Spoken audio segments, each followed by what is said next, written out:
here at the World Economic Forum. It's wonderful to see so many old faces, new faces as well. On behalf, I'm Zarar Sehgal. On behalf of myself and Ikram Sehgal, I welcome you. Uh, Before I get into introductions about our esteemed guests, I just wanted to say a little bit about VRG and digital financial inclusion.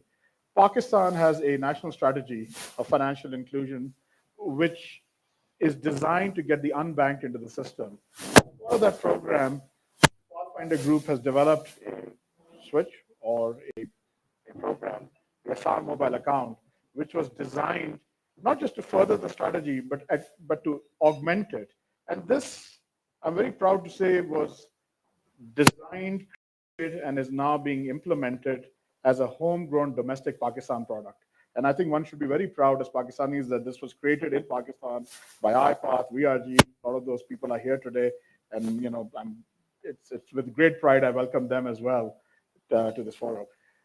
As part of sort of bringing VRG and the Asan mobile account to other countries of the world, we have now partnered up with our great friends at the World Economic Forum, particularly the Edison Alliance. And I welcome Claude Dyer, who's the acting head of the Edison Alliance. That's the title. Yeah. I'll give you head of Edison Alliance. How's that? Claude is obviously a good friend of both VRG and Pathfinder.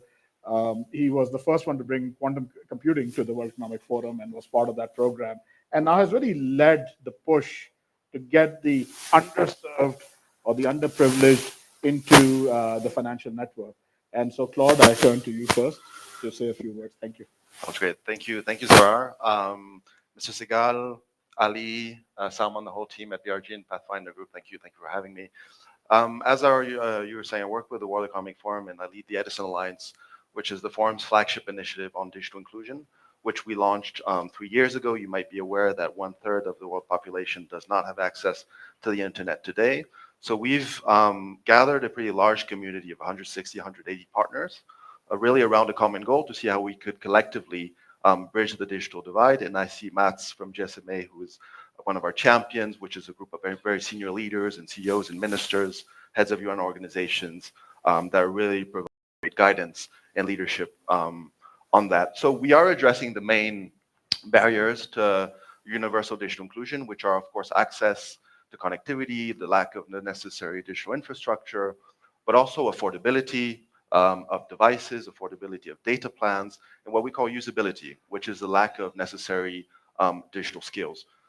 But the kind of the vision behind the Edison Alliance is in 2021, when we launched it exactly 3 years ago, it was really at the height of the COVID pandemic, and we realized that basic life services that all of us here take for granted, banking, healthcare, education, were moving online at a very rapid pace, exacerbating existing inequalities. Think of a teenager living in a remote area, maybe with access to broadband. Maybe that teenager is still able to go to school physically. Now, with schools closing in the pandemic, it's a double whammy where that person is doubly excluded, and that person's future is jeopardized because all of a sudden they don't have access to basic education. So that was really our idea, to kind of expand our definition of digital inclusion to see how we could provide affordable and accessible digital solutions to underserved populations around the world. So there's rapidly 3 things that we're doing. The first is we gathered this community around a common goal, the 1 Billion Lives Challenge.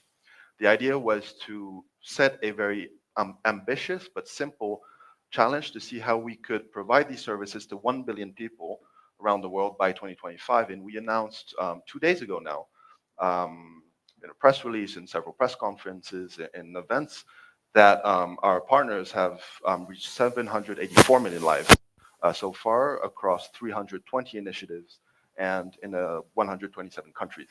So that's really great progress that we're very excited about. But what's even more interesting is, thanks to this kind of reporting, we mapped out 300 initiatives, and now we're making connections between partners to see if we kind of scale those and have a bit more of an ecosystem play. Because there's no lack of effort. We're seeing that. There's many initiatives tackling these different issues, but there's a lack of collaboration. So we're trying to be a catalyst and provide a platform for partners to kind of come together. And we're seeing a number of partnerships emerge already from the Edison Alliance. The last thing is around, I would say, facilitating best practice sharing and peer learning. We have a platform for countries that we call the Lighthouse Countries Network. We have 11 countries that have joined us. 5 has joined us 2 days ago. And the idea is really for ministers of ICT to exchange on digital inclusion solutions that they're testing that might be replicable across geographies. And the second is really to help them also crowd in private sector resources so they can advance their own digital inclusion agendas. So that's kind of our mission. We're very proud to have VRG and the Pathfinder Group part of this this great coalition, and I would like to commend you on reaching 10 million bank accounts open through the Azan mobile scheme. We've participated, collaborated quite a bit. We ran a spotlight day where we invited the entire Edison community to learn more, because what we want is to also amplify great solutions that are being deployed and that are successful, so that hopefully other partners can replicate them across geographies. We've produced several social media videos. I think you're showcasing the Azan mobile scheme on our initiatives marketplace and our navigator, which has 1,000 pieces of content today. So we're really looking forward to continuing this great collaboration. And I think what's really interesting to me is to see, the talk of the town this year is AI, right? And how new technology is already transforming our lives. And you mentioned I worked on quantum, and quantum will be the next step eventually. We don't know when. But what you're doing is actually you're using technology that exists today very practically in a very innovative way to provide solutions to people that don't have access to these basic needs like banking. And so I think that's very commendable and a great way to show that actually with existing technology, there's so much that can be done. So I'll end there. I know we also have a video, so I don't happy to play that video later or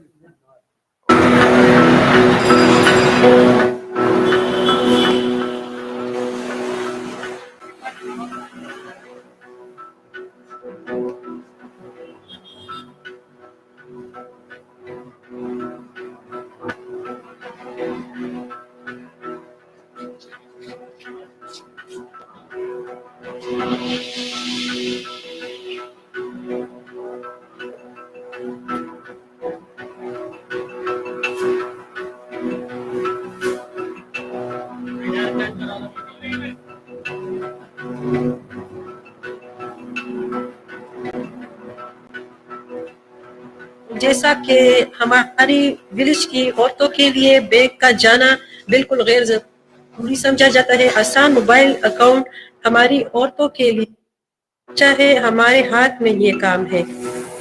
जी मेरा घर में parlour है, छोटा सा setup बनाया है, घर के काम करती हूँ और पार्लर का काम करती हूँ। जी मेरे पास क्लाइंट आई थी, उसने मुझे पेमेंट देनी थी तो उसके पास कैश नहीं था। उसने कहा आप अपना अकाउंट नंबर दे दो। मैंने कहा नहीं, मैं इतना टाइम नहीं होता कि मैं बैंकों में जाऊं और लंबी लाइनों में खड़ी हूँ। उसने कहा नहीं, इसकी आपको जरूरत नहीं, अब तो आसान अकाउंट आ गया है, वो आपको घर बैठे सारी सहूलत दे देंगे। बहुत आसान हो गया अब तो मेरे लिए। पहले मुझे सोचना पड़ता था मैं पार्लर बंद करूंगी, घर से बाहर जाऊंगी, अब मुझे ये सब कुछ नहीं करना पड़ता। अब इजीली सारे काम मेरे हो जाते। जी मुझे भी बहुत फ़ायदे हैं इसके लिए। मुझे भी बैंक वगैरह में मुश्किल होती थी जाने के लिए, व्हीलचेयर मतलब कभी नहीं होती थी तो नीचे चल के जाना पड़ता था, तो वो फिर काफ़ी मुश्किलात का सामना है। तो इस वजह से फिर मैं आराम से मोबाइल से यूज़ कर सकता हूँ। मैं डेटा ऑपरेटर हूँ, तो मैं अपनी फैमिली को पैसे भेजता था, उनको मुश्किल होती थी बैंक वगैरह जाने के लिए।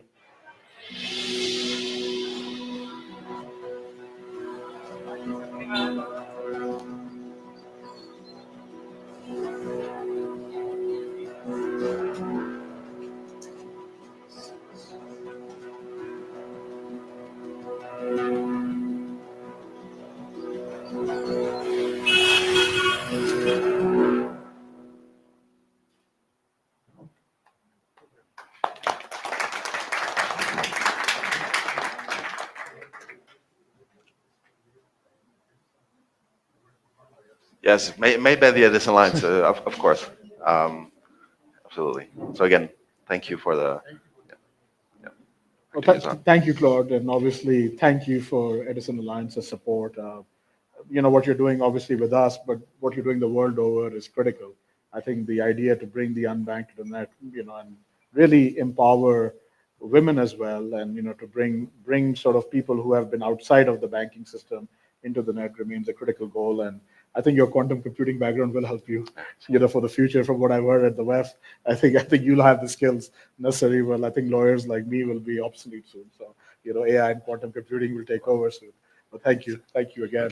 I'd like to introduce our friends at Jazz next. We've had a very fruitful collaboration over the years, and I would say more than fruitful. I think Jazz, remained one of the first companies that supported us at the VRG and supported the Asan Mobile Account Scheme. They could have looked at us as competitors, and I'm sure some people in their own institution looked at us as competitors, and certainly the telecom community. But Jazz has just done unbelievable, and outside of our collaboration, it's been unbelievable.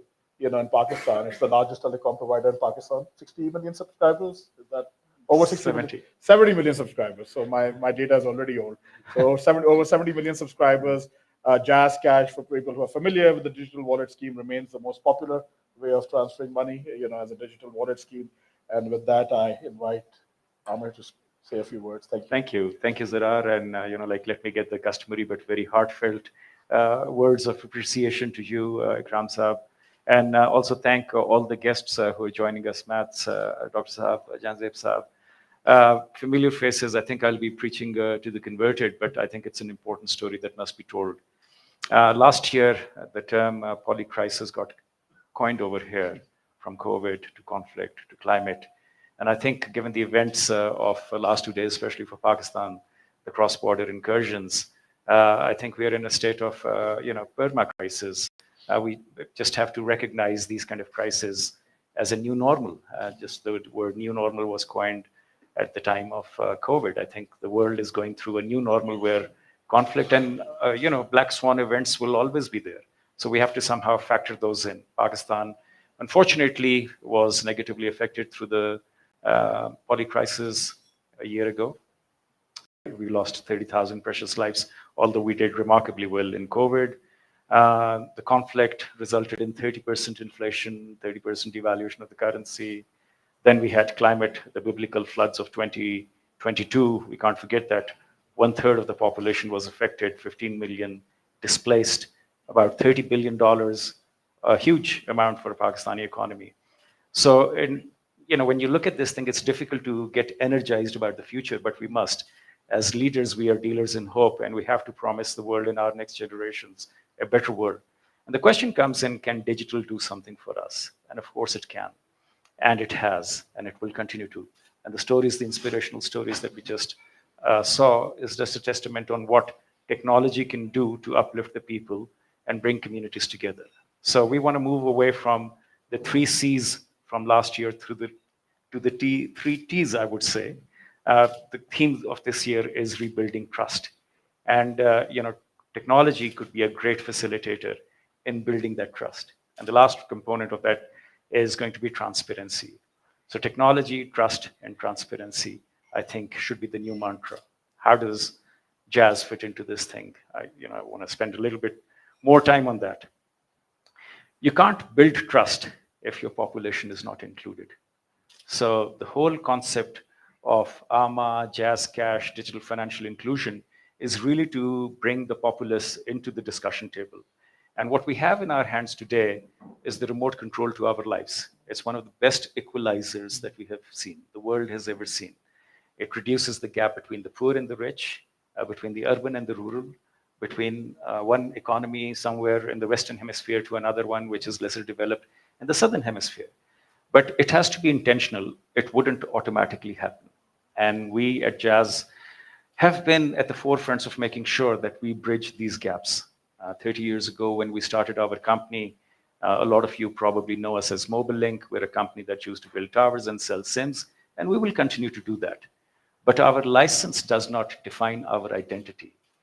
The evolving customer needs is where we need to go. The market opportunities is what will gravitate us towards those opportunities. So we want to be considered ourselves as a consumer company with a telecom license or a banking license. But let's pivot a little bit more towards financial services, because that's something that I'm truly passionately involved in and believe in. And I think part of the segment that you mentioned was really on women. Like every organization, I think, must have a purpose. And we've been trying to define that purpose for ourselves. And like whether you call it a CSR initiative or you call it something else, but we've really gone through what is our purpose? Why does jazz exist? And we then figured it out. It is to help improve the lives and livelihoods of women through technology. And the byproduct of that, the returns to the shareholders, is a consequence of what we do. And we have to really commit ourselves to that. In a country, like the World Economic Forum, if you look at the gender gap report, Pakistan is an unenviable slot, 142 out of 146 countries. That's not where I want us to be. And what can the mobile phone do for us? We can provide them with the world of opportunities, starting from education. 27 million kids still out of school. That's almost about 50% of the youth population in that segment.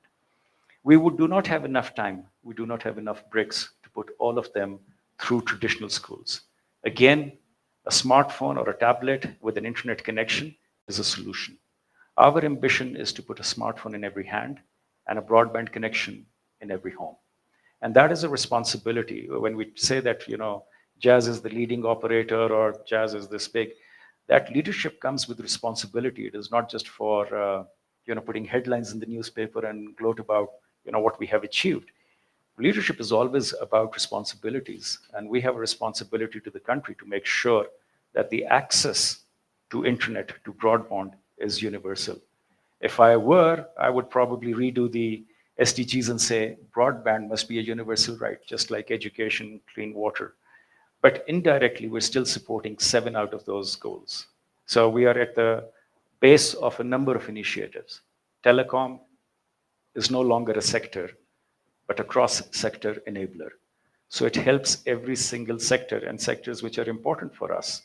Banking or finance will become fintech, agriculture will become agri-tech, education becomes edtech. Let's go back to the fintech component of it. Pakistan, again, has a huge opportunity. More than 75% of our adult population does not have access to a formal banking relationship. We have not really expanded our banking footprint in the country. Yet at the same time, almost every person, every second person has a mobile phone. A lot of them feature phones, and then about 50% of them smartphones. So we realize that if we have to actually become relevant in customers' daily lives, we have to make sure that we can provide to them a banking or a financial solution through their smartphones. And that's the birth of Jazz Cash. Today, Jazz Cash and its parent bank, Mobilink Microfinance Bank, have a total of 44 million accounts. And I don't want to get into numbers because it's not just a competitive thing, but this number is larger than all the banks combined together in Pakistan. So where the banks have failed, the telecom companies have cashed in on that opportunity to provide banking, payments, and all the services related to financial institutions through smartphones and through feature phones. More than 16 million customers use Jazz Cash on a monthly basis. 7 million transactions are processed every single day. We issue close to 100,000 loans every day to the tune of $25 to $40. So that's the power and the reach of this thing. And we made a commitment that we have to get to a parity when it comes to women inclusion. I'm proud to say that 30% of our borrowers and account holders are women now at Jazz Cash. And I'm not happy with that number because it really has to be close to half and half. So there's a lot more work to be done, but this is not where we're stopping. We have to work on digital literacy. We have to get rid of social barriers. We have to get rid of the cultural barriers. And sometimes those barriers are not going to be easily addressed just by talking about them. We have a dedicated team of people that actually go into what is called an outreach program, and we have to work with the communities. And we're learning from people like Dr. Saab over here on the remarkable things that he has done. So we're humble about what we can do. We have to build, borrow, and buy, but we're also very humble in terms of learning. We learn from Amma. And when Ikram Saab actually said that, listen, I've got this idea, I think he was knocking on various doors in terms of can we use the feature phone connectivity to bring your customers onto Amma account. And since we already had Jazz Cash, the initial thing was, well, it's going to be a competitor. And I was like, no, my competition is not AMA. My competition is all those people who are relying on cash. My competition is people who are not yet educated. It's not always another digital bank. It's not always a traditional bank. It's not a different kind of player. Our competition really has to be the opportunity in the country and the responsibility that we must bear to address that opportunity. So I welcomed that thing, and I know that Profit Magazine did an article, and they were really curious, like, what's your angle? Why are you supporting a competitor? I was like, we have to build the ecosystem. And the greater number of people who talk about it, that there has to be something done for financial inclusion, the better it is for me. So in a way, you helped me. I wasn't really helping you because you were advocating for inclusion at the central bank. I was doing the same thing at the telecom authority. And together we are able to create 10 million customers who are using their feature phone to get connected to their traditional banks. Now that wouldn't have happened if we had taken a scarcity approach. We have to shift gears. And part of the thing about rebuilding trust is, like, how do we collaborate more often? How do we have respectful, open, transparent dialogues that allow us to go past that win-lose mindset into what can we collectively create? So grateful for that call that you made to me, and I'm very proud, if I can say so, of the achievements that you've done, and we're going to be a cheerleader.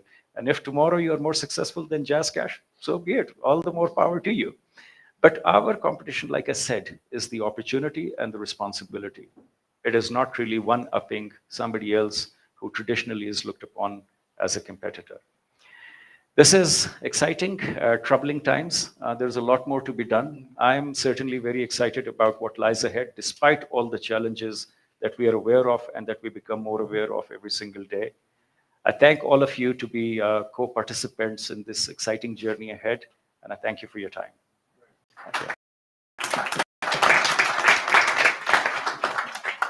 Thank you very much. And, obviously, as I stated before, we are very proud of our collaboration with you. And, we hope it multiplies in the future.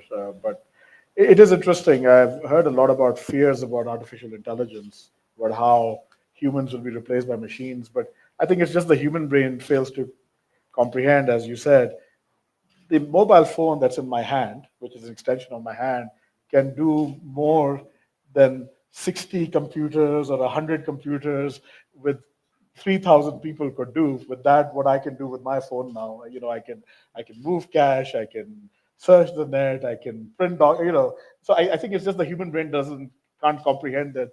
If the concern is that human beings are becoming into machines, that's already happened with the advent of the mobile phone. So really, the fear should be something different as to how we regulate, how we manage that. But thank you again. With that, I'd like to introduce Mohammad Salman, our CEO of VRG and one of the principal architects of the Asan mobile account scheme. With I know Alisha is sitting back there with iPod, but between the two of them, they've been the principal architects. So I welcome you, Salman. Thank you, Zarar. Good morning, everyone. Indeed, like polycrisis, climate change issues, we have been suffering with this, and we are keep suffering from all the other aspects which are right now coming in. But we need to utilize one thing. We need to realize one thing: that Pakistan, and what is the potential in Pakistan.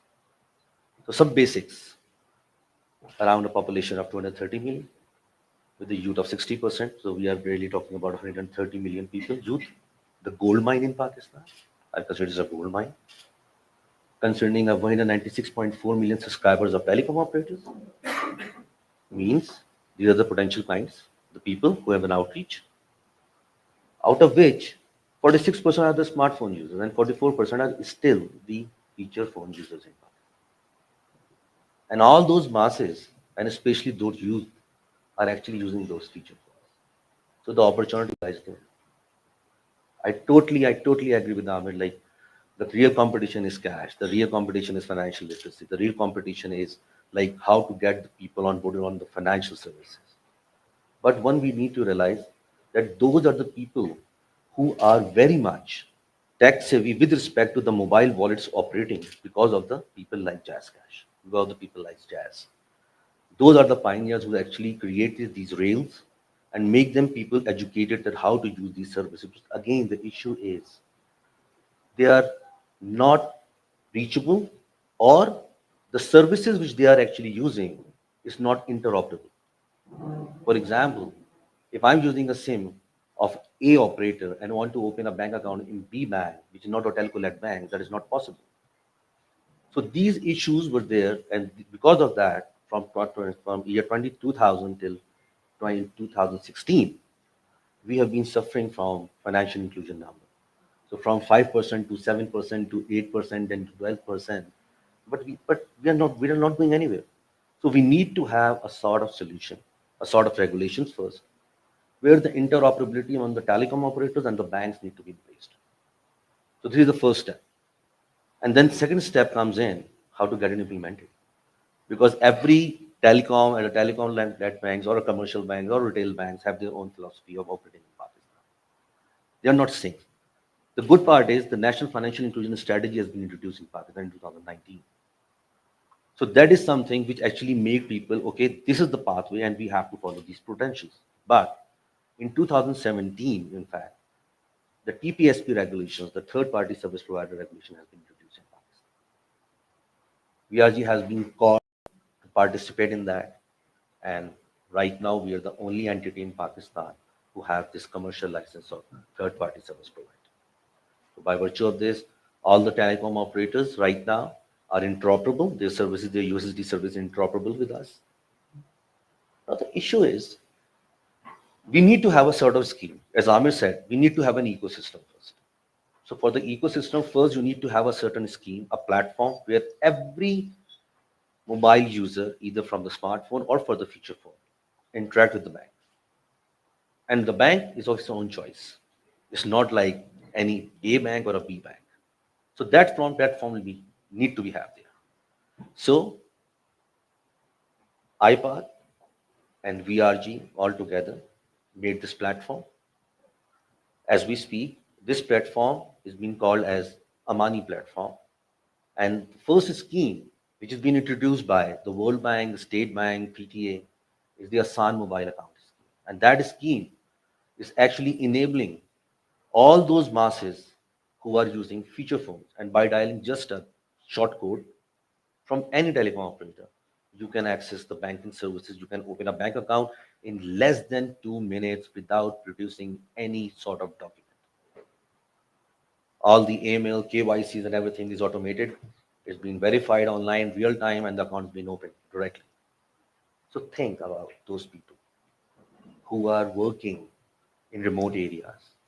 Let me give you an example. Right now, the army personnel who are deployed on the Gilgit-Baltistan borders and on their mountains, they are using feature phones. They cannot use smartphones. It's this regulation. It's not the order from they cannot use smartphones. So how they can get their salaries? They all have AMA accounts. The salary will be directly disbursed into their accounts while standing over there. They're using their feature phones, transfer the money to their loved ones, and get all the balances and all the financial service bill payments and everything done just in a jiffy. It's the biggest use case. The people who are using these services, like the workers, like the people who are the cobbler. In fact, I met a person in nearly the Chaman border because I just went there and get to know that how this service works in those remote areas. So a cobbler is using that service now and transferring the money and getting them also the getting money into their accounts. So no need to have the physical cash in place. So this is the inclusion which we are actually aiming at. As a VRG, as a Pathfinder Group company, and the vision of the Pathfinder is purely towards financial inclusion and women empowerment. And for that, we are committed. We have been recognized for this solution. We have been recognized in 2022 by Queen Maxima in her speech that if someone wants to see the poor pro system in Pakistan, to go and see in Pakistan. We have been recognized by the World Economic Forum, thanks to Claude Dyer and all the other people and the team, that this platform is being now considered as those platforms which can be easily been replicated in other parts of the development countries. Not only this, we have been awarded by the Spotlight Day as a VRG Spotlight Day, and where we have actually expressed this whole solution to the world. But this is just the beginning. We are aiming towards not only 10 million accounts or 20 million accounts or 30 million accounts. We want to enrich this service with multiple services. Right now, it's just the financial service. This year's aim is to include the health service into this platform. So any person, maybe living in any remote area, can directly acquire the health services or the insurance services by using the feature phone, not only smartphones. This is the objective.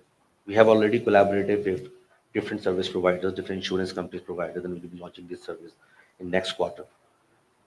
So aim is make this platform as a single window platform for all those masses who wants financial services, health services, and later on education services.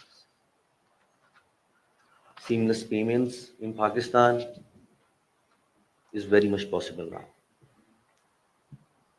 We were facing challenges from the state bank, from the different service providers. But now, with the introduction of RAST by the state bank, who's directly integrated with VRG, let me tell you that out of these 10 million accounts and the transactions, I think it's 90.2 million, 90.2 million transactions, most of those transactions being processed by the RAST seamlessly. There is no other scheme in Pakistan who is directly integrated with all the banks on a single scheme, integrated into a single scheme and get it processed from the state bank. Our objective, finally, is not to work only towards tapping those people who are living in the rural areas having feature phones, because internet penetration is getting very high. Army is working very hard with the ministry for the low-end telephone services and internet services as well. So we have planned to launch our Asan mobile account application, mobile application as well. It's been inshallah, it's been inaugurated in the next month by the state bank governor. So now we are also moving towards in the area where people are using mobile phones, but also wants to acquire the financial services, so they can use the app as well. Let me just give you a very quick brief that what Asan mobile account is, how it is operating, and what are our future collaborations. Because our objective in Pakistan is also to automate all those government entities where the people are interacting in a mass level. So let me give you a very quick brief on this. Asan mobile account scheme. This scheme is having a very basic transactions going on, but these transactions are the main transactions which have been operated by many of the masses, right? So you can open a bank account, you have a mini statement, you have a change pin, balance inquiry, send money, bill payments. But the beauty is account linking. If you already have a bank account, if you want to link your bank account on this platform, you can directly link your bank account. Let me tell you that out of the 10 million accounts, nearly 30% accounts are the link accounts. So that shows the success of this platform, that people are already having a bank account, but they want to use this platform, they have linked their account on this platform. So this is something really interesting. Next one, please. A very common model just to show you that everywhere, all the telecom operators, all the banks. This is the many-to-many model, the first time introduced in Asia by VRG and IPA. Right now in Pakistan, we have this model as a one-to-one model available. But with the partners like Jazz, with the partners like other three people, but the road rails has been created by Jazz for this. But now we have the many-to-many model, any bank, any sort of services. And now banks are learning this model, and what they are saying is that those are the proprietary and the unique services which we have. We want to implement all these services on this platform. So those services will be available to the other people as well as a interoperable platform. So this is something we are very much looking forward. We are looking forward to enhance the services and their IT infrastructure as well. Let me tell you one thing before I forgot. We are the only company in Pakistan who have the PSO, PSP, and the TPSP license, the two licenses. This is our USP. But no, the third USP is we are the only company in Pakistan who has the PSO, PSP license, TPSP license, and a cloud license for operating end-to-end operations on cloud, the first time in Pakistan. And I'm proudly said that cloud service provider is Garage, powered by Jazz. So 4 telecom operators, 17 banks, 10 million customers are running on cloud service of Garage. So this is the amazing thing which we have done in Pakistan. The next one, please. A very quick stats. 10.1 million accounts. But if you can see Balochistan and KPK, those areas where women are not allowed to operate, not allowed to go outside. They are not allowed to hold money in their hands. Let me tell you that out of these 10 million accounts, 38% accounts are women accounts. The first time in the history of Pakistan. Never been done before. So this is something which this platform is actually encouraging women empowerment. We can also tell you that no, that's right. 90 million accounts, 87 billion PKR worth of financial transactions. But the major thing is, if you'll see that KPK and Balochistan and Fatai regions, where this service is more impact. We are working with many other government entities, many other government entities, but the outreach is again an issue, and this issue is not related to the technology. It's about physically going over there and make the people learn this thing and the financial literacy problems. But we are working with the government organizations. I'm very proudly said that I'm working with government organizations like SCO, Special Communication Organization, to roll out this service in Azad Jammu and Kashmir and Uzbekistan. Very soon, we are just going to launch this service. But national savings, the biggest, I must say, one of the oldest company in Pakistan as a government entity who issued digital certificates and digital bonds. So now a person can buy digital bonds, certificates, redeem them, get their profits by using their future funds. By using their future funds. 3.8 million active customers they have and trillions of books. But still, they are facing the same challenge. For proper disbursements, for any acquiring of any new certificate, they have to come to their offices. They have a long queue of people waiting there at the end of the month when the profit gets disbursed and they are going to get it collected in the form of cash. So we are automating that right now. If you are talking about Utility Store Corporation, Shakil Saab is here as a GM Utility Store Corporation. And we are automating the payment schemes where a person can come over, got their groceries, and then pay through a Sun mobile account directly.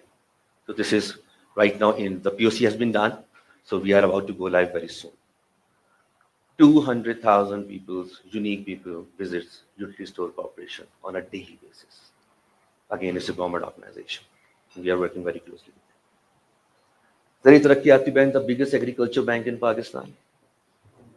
Again, the same problem for agri loans, for agri services.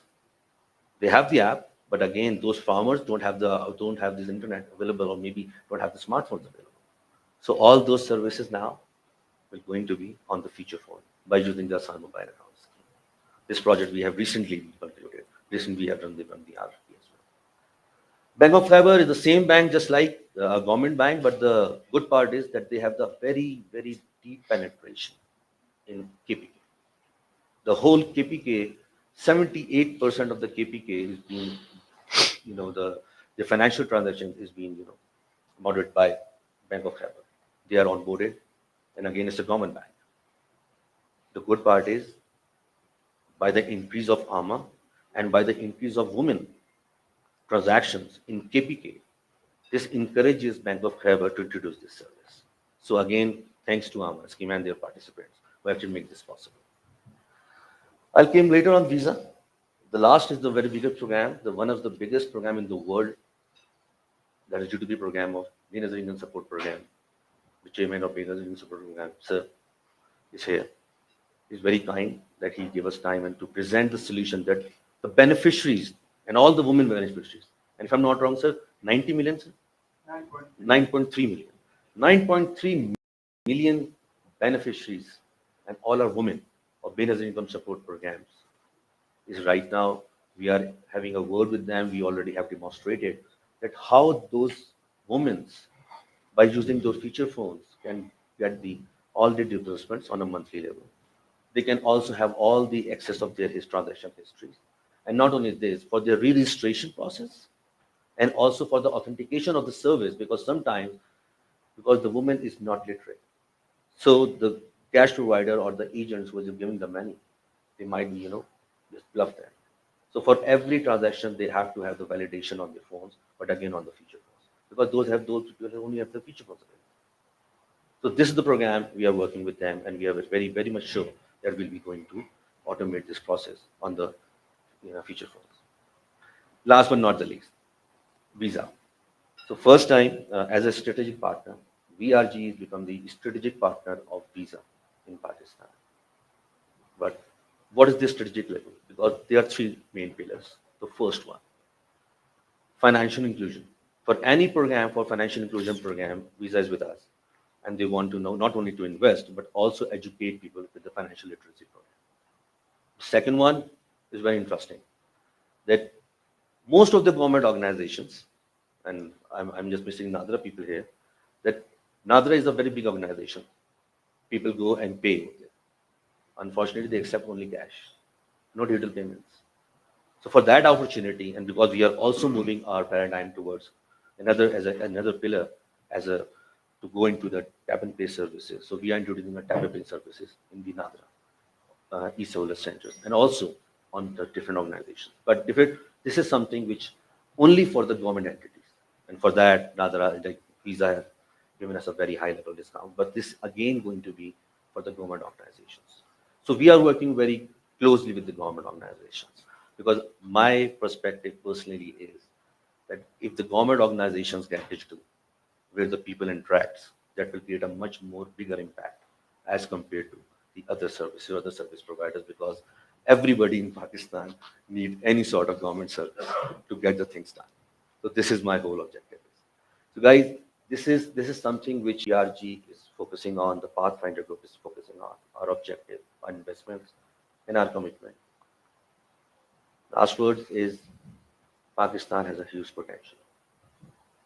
Despite of all these crises, despite of everything which has been right now going on, maybe in the past or maybe in the future, which is going to come up, Pakistan is always have the bright future.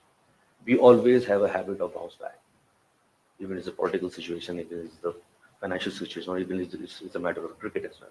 So we always bounce back.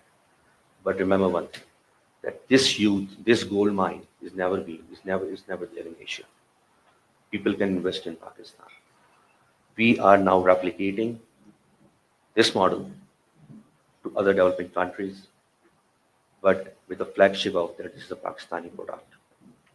In Morocco, in Egypt, in Sudan. I would like to thank again Amir, all the audiences, Sir, Overseas Corporation, all the respected audience. That please understand that Pakistan is a country where you need to invest. Pakistan is the country where all the things can happen, but at the end of the day, the results are positive.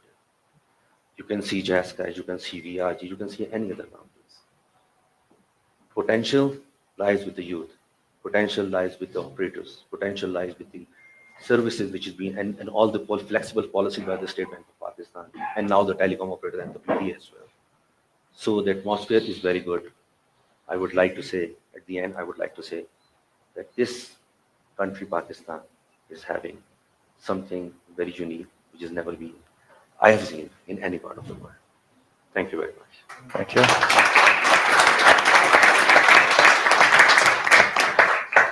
Thank you, Salman. That was excellent. And obviously, I was going to ask you a few questions as well, but I'd like to give the floor to Ali Shah, CEO of iPath. I mentioned him earlier. Ali, maybe you can say a few words.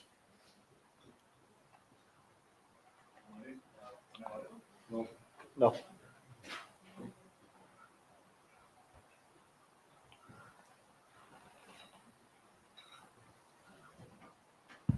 Yeah. Sometimes you end up tasting your own poison. So, to introduce myself, I've been the light guy, the sound guy for a few days. But my name's Ali. I lead a wonderful team of engineers in Pakistan in a company called iPath, and a member of the Pathfinder group of companies. And we work very closely with VRG to build the Asan mobile account platform.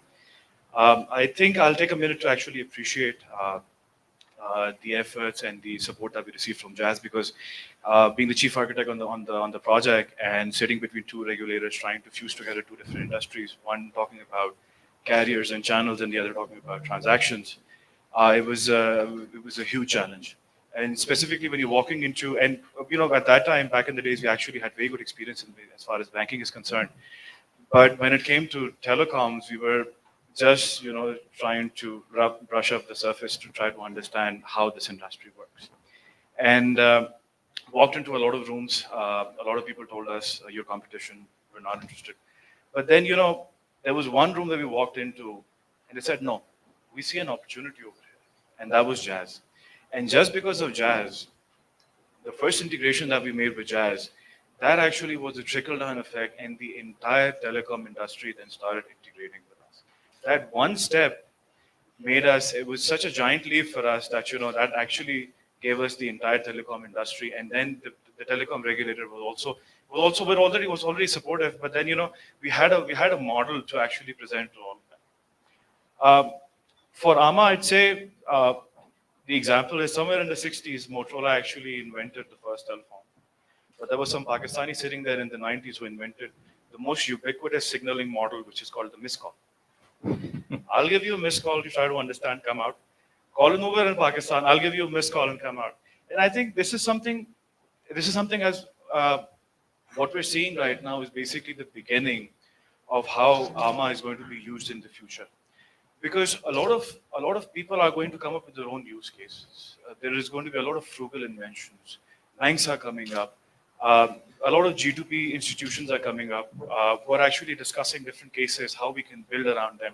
We're already talking payment to merchants with USC. We're talking a very extraordinary and very transparent disbursement model with BISP and so on and so forth. But the mandate that we've set, and I think, to speak about the far strategic vision, is basically when we started doing our Asan Mobile account was basically a devil's triangle. So, you had the banks, you had the telecoms, and we had when we were the third party sitting somewhere in the middle trying to find our way. But once we actually built Nama, we actually revised it. And from being a devil's triangle, it's basically a three-phased approach for us. So one is financial inclusion in banking. The other is health tech. And the third is education. And I would just want to spend a few minutes talking about our health tech platform. So we found out in the North American market that healthcare data interoperability is a big challenge. Once you start visiting and going to multiple providers, getting access to your medical records is not that easy. Every doctor is managing the medical records basically in their own silos. You go to a doctor, you have to reiterate your medical history, and so on and so forth. And in fact, we also learned that there are some cases where actually Pakistan is way far ahead in the US. We can send an instant bank transfer in 30 seconds or you get your money back. But you do the same thing in the US and the transfer takes about 3 days. I hope that is going to change with Fed now. It's rolled out last year. 2 years ago, we rolled out RAS, which was basically our version of Fed now. So when we spoke about healthcare interoperability, we found out that 80% of malpractice incidents take place because the data is not available from one healthcare provider to the another healthcare provider during care transition. 1 out of 4 Americans actually had to, one out of 4 lab tests is basically a repeat lab test just because the information is not shared across the healthcare network. And this is basically when we started building the healthcare information exchange, which we said is going to target the North American market. It is a multifaceted solution. It solves the problem for both the providers as well as the patients. Patients are actually able to use a white label mobile application with our partners, to actually link and download all their medical history from different providers. And providers who are part of our network can actually use some demographic information from patients at a social security in your name to confirm. And then they're actually able to get a complete aggregated record of your entire medical history across multiple labs, multiple hospitals. And we only connect to a small number of sites at the moment. It's a little more than 61,000. For this, we actually had to do HIPAA compliance, high trust, SOC 2. We were the 7th company in the world to attain the payment card industry secure lifecycle certification, first company in Pakistan. And we had some other small companies in the list as well, something like Oracle and Fidelity and Nixdorf and so on and so forth. So, and then we realized, if we are building something so phenomenal for the North American market, why can't we just use it and implement it in Pakistan? So it's the same way in AMA, if you can solve the problem for 220 million people with the 5th largest population, you can actually solve the problem for half of the world. So now what we're doing is we're actually working together with insurance providers, with government entities to actually build a healthcare information exchange in Pakistan. This is going to be a national health record platform that we're trying to build. And we already have a tried, tested, running model out there. But the idea is simple. The common Pakistani is not very literate about what condition they're going through. A common Pakistani does not understand what is type 1 and type 2 diabetes. If they go to a provider, the provider basically has to dumb down the condition to them and explain to them what's wrong with you. And you cannot expect these people to be incapacitated walking into an emergency room and reiterating the medical histories. This is not possible. A lot of them don't even carry their medical statements together. So our vision is that with AMA, since we have the computerized national ID card on which the accounts are open, our vision is that on the same national ID card, you can walk into any hospital connected to the My Mediport platform, and the doctor would be immediately able to retrieve your medical record, take an informed decision, and save lives. So we're looking for partners. We're working with partners. We're trying to build this together. We're also currently partnered with Amazon to actually do some co-innovation in the Middle East for public sector. So I think the idea is that if we can do it for someone else, why don't we use it on the own ground? And the third phase is basically education.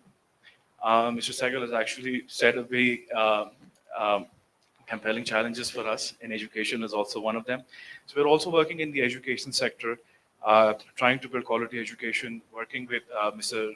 Amjad Saqib Saab is also here. We're also working with him, collaborating with him on certain projects. So this is basically how we will converge our services together with the Asan mobile account. So we will have banking and finance, financial inclusion, a means to an end, giving them an opportunity to change their lives. It is basically a means for self-awareness, a sense of themselves, a sense for the community, and then, an opportunity to uplift themselves out of the current situation. Then access to good healthcare. Whenever we talk about healthcare, we always talk about how many hospitals have been built, how many clinics have been built, how many doctors have gone abroad and come back. But it is also important that, as a technologist, we also need to solve challenges as far as technology is concerned, not just logistics and infrastructure. And I think getting access to this data is very important. And once you have this data, then you can also work on augmented intelligence, and we can do really exciting things with it. If somebody has, let's say, type 1 diabetes, we can, to a certain degree, predict 20 years with a certain medication, a certain condition, what are the probability of this person actually developing high blood sugar, high blood pressure, or someone who's basically going through condition A, doing something else, taking certain medications and do that. So we can also work on clinical trials. We're also rolling out a project in the Middle East. We're actually discussing clinical trials and how to digitize this data together, working on data ingestion pipelines with a partnership with Amazon. We're also building on data lakes for that. And so I think the future looks pretty promising for the Pathfinder Group as far as the goals that we've set for ourselves, very ambitious. But I think we're on the right track with the right trajectory and the right pace. Thank you so much. Thank you, Ali. And obviously, thank you to your team as well that has been doing unbelievable work. We're very proud of the team. At this stage, I'd like to open it up for questions if there are any. Sure, at the back. Yeah, thank you very much. Good morning. Sure. My name is Munira Bilal. I have two very quick questions. Pardon my ignorance, but is the state bank involved in any of this? And if so, did it have a facilitative role, or was it more of an obstacle? And the second very quick question is that in the challenge that the entire world now has been facing, of anti-money laundering and sort of, counter financing and all. What are the safety firewalls, if any, for this initiative? Thank you. I'll answer the first question and I'll let Salman take or Ali take the more technical question. I know my lane.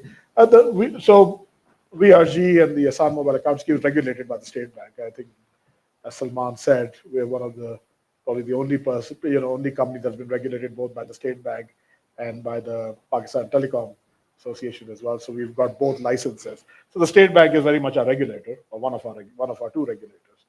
As far as obstacle versus, I don't want to go into details. Obviously, there's been a lot of change in personnel over the years and change of thinking over the years. So I wouldn't call it obstacles. I would call it normal bureaucracy in Pakistan. I think the hurdles that we faced and so forth.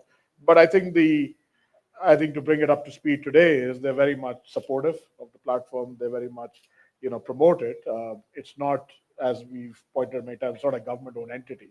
So we're very much a private enterprise. We want to partner up, with, sort of the public-private sort of partnership. But it's very much from a State Bank perspective, they are very supportive of the platform and they're looking for ways we can integrate with, as Salman said, Ross. I'll let you or Ali answer the technical question that was asked. So when we started building the platform, the idea was that you will only use your national ID card and you will use a feature phone, no smartphones, no internet, just USSD technology, and you need to open a bank account. And immediately what struck us was AML, compliance, frauds, checks, and everything. Because when you hear that you're opening an account in 2 minutes compared to the conventional 5 days, 3 days doing the KYC and due diligence, this came to our mind. Luckily, the best thing in Pakistan, what happened from 2014 onwards, is every mobile connection is biometrically authenticated. So you have the NADRA, which was led by Tariq Malik Saab over here, and every mobile connection is mapped on a CNIC number. You can only open an Assam mobile account if your mobile connection CNIC is paired with the account with the CNIC number that you're entering. Once that happened, it actually went to the Interior Ministry, and we with the State Bank, we requested that, currently we only get KYC information once when we provide a biometric fingerprint. But then we requested, but this is going to be a remote account opening, and this is going to be flawless without any human intervention in the start. It has to be, we would need a new set of tools to actually retrieve this information. And NADRA partnered with State Bank and PT, and then they provided us with the provided banks with the means to actually retrieve that KYC information. Later on, an added factor of authentication was actually added to it. That was basically the date of issue, which is only printed on your card. So you have to provide your CNIC number, your date of issue, and that is how it goes through. And once it goes through, once you press send on your phone, it goes to the national mobile number database where a pairing check is done. On your CNIC and a mobile connection has to match. Then it goes to the bank. Bank goes to NADRA, retrieves KYC, does the due diligence, comes back, and we make sure it happens in under 2 minutes. So I hope I'm able to answer your question. State Bank is short. State Bank is very helpful. Policy and red tape do take time to actually go through, but very helpful. But very strict as well at the same time as far as InfoSec compliances and regulation is concerned. Thanks, sir. I just want to add that this was one of the biggest challenge because KYC compliance, AML compliance, FATF compliance, is done in most of the underdeveloped countries by taking the photocopies and maintaining the files, and those record is then stored in some place which catches fire, and then nothing is available. So my job was very difficult to digitize that process also. Once we did that digitization, it has not opened an arena for financial inclusion, but property rights and all that, which would be covered in my presentation. So we have digitized the process of compliance as well. So that was one of them. Thank you. There's a question here. Bismillahirrahmanirrahim. Thank you very much, sir. I'm Dr. Amjad Saqib. I have the privilege of representing two largest initiatives. One is the Social Safety Net, that is the Benazir Income Support Program, and other is a poverty alleviation effort promoting financial inclusion through interest-free loans, Akhovat, which is the largest interest-free program in the world. And we have served more than 6 million loans in Pakistan.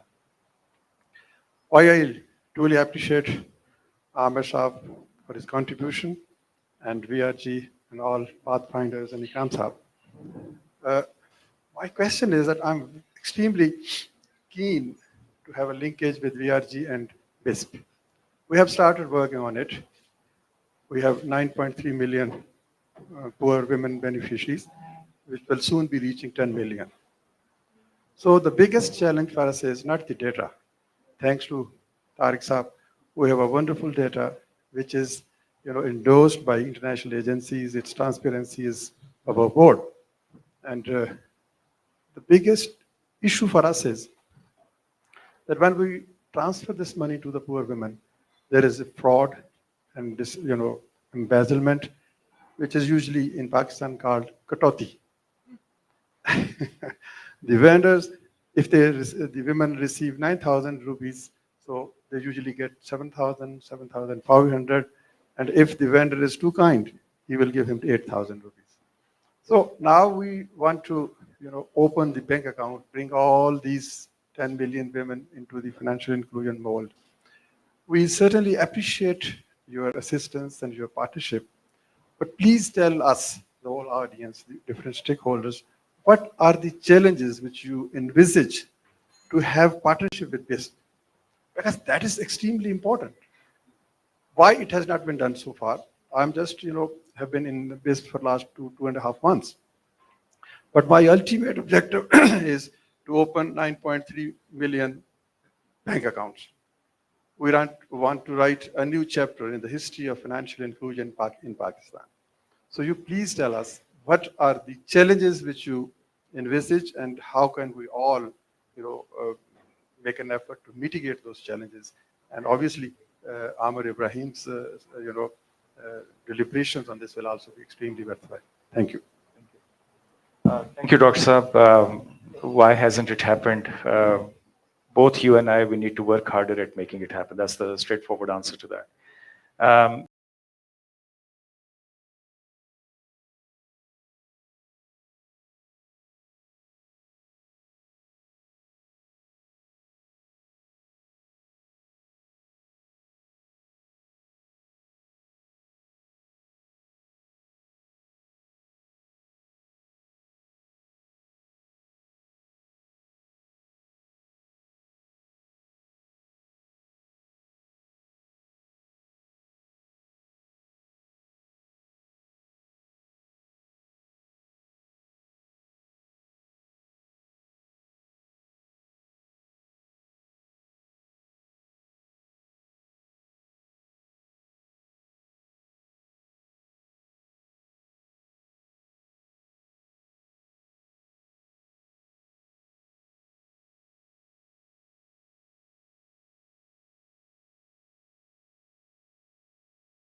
Related it.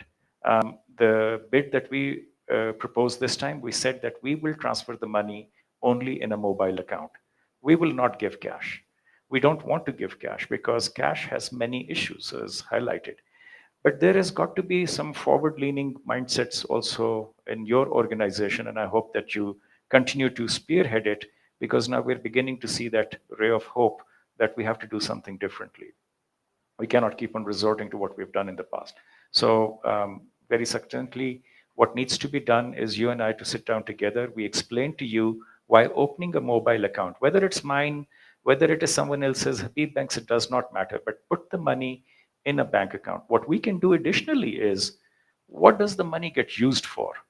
Why is the money cashed out?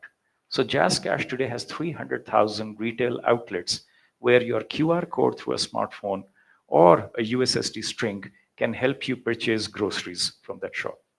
Eventually, you put money into a mobile account, and at some stage, there is a cash out. In our terminology, we call it a cash out. Cash out is the biggest predictor of failure for us. Why does the cash have to be taken out? Why can't we build the ecosystem? You go around Switzerland over here, you'll struggle to find places where you can actually pay cash because everybody accepts a digital alternative. We as government, and we have people from government over here, we need to make sure that digital is cheaper than cash. Today, it's the other way around.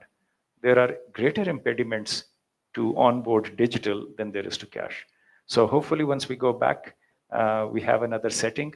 We can not only provide money into the account, we can always do a limited mandate so that the money that a woman receives, 30% of that only goes to education, 40% of that goes to a grocery store, 20% can be done something else. We can actually lock components of that wallet so that that money is not taken away and spent by her husband on cigarettes or something else. I'd like to. Sorry, you want to say something? Sir, and sir, the first step is already being taken because we are already working with Utility Store Corporation, and this system has been tested. That let's suppose if the beneficiary gets 8,000 rupees, so out of 8,000 rupees, 4,000 rupees can only be used at the Utility Store Corporation for the payments of groceries. So the first step is already being done. We are about to go live once we are in the final phases. So this is something which we already have done for the ISP, sir. Right, sir. Thank you. Thank you, everybody. I'd like to invite Ikram Saigal, Chairman of Pathfinder Group, to wrap up. Thank you.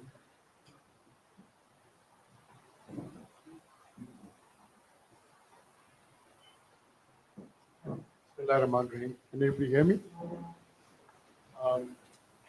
Obviously, I'd first like to thank all the participants, starting with Claude.